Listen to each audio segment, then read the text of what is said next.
Another skill that we need to practice is subtraction with regrouping.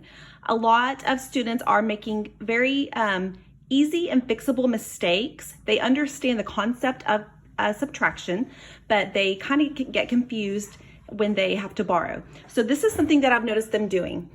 What they'll do is they'll say, okay, I know I need to borrow, but what they will do is they'll just make that a 13, and then they'll subtract down, and then they'll just go like that, 12, and they'll subtract down like that.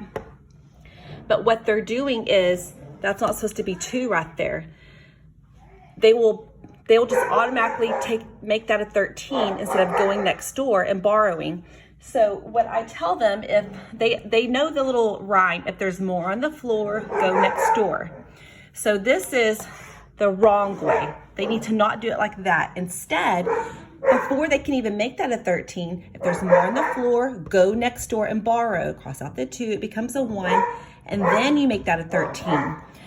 They're forgetting to do this first. They want to just skip this and just automatically make that a 13. So they forget to actually borrow it to give it. So that's something that they need to practice, is go next door to borrow, cross it out, take away that 10, give that 10 to the 3 ones, and 1 10 plus 3 ones is 13.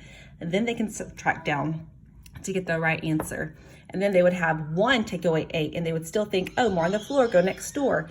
But again, like, they'll try to just make that an 11, but they are not allowed to make that 11 until they go next door, take from the hundreds place, take one of the hundreds, give it to the tens. Instead of 1 10, now you have 11 tens. 11 tens minus 8 tens. So you can see the difference. They're going to have a different answer. And I've noticed a lot of students doing this, and then you can finish it out. A lot of students are making the same mistake, and it's a very easy fixable mistake if they can just train their brain to go next door first before they can make that a bigger number to subtract.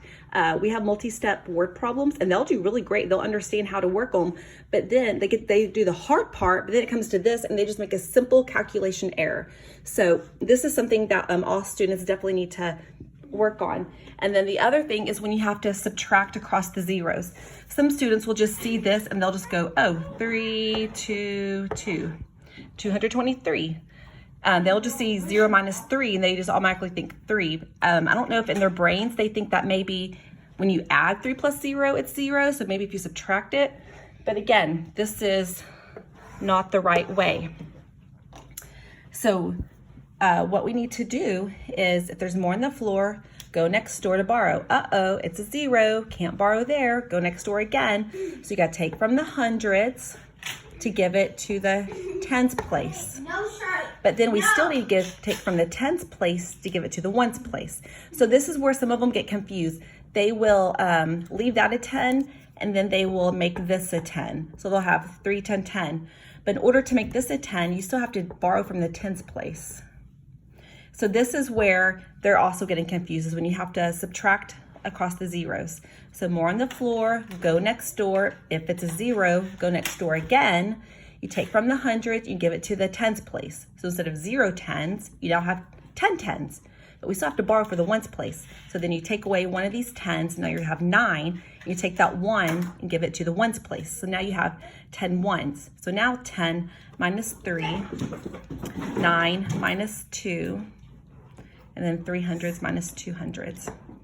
So these are 2 skills that they definitely need to practice this week. And you can just get notebook paper or even sidewalk chalk outside, markers, paper, and just practice subtracting. And then you can use the calculator on your phone, just check their work. But make sure that they go next door to borrow first before giving it to the place that needs the numbers, okay? So these are some skills. And if you want to, maybe they do 5 problems today or tomorrow, and you can just take a picture of them practicing these subtraction skills and just send it through Dojo, and then I could see that they're working and having fun with it. Thank you guys so much.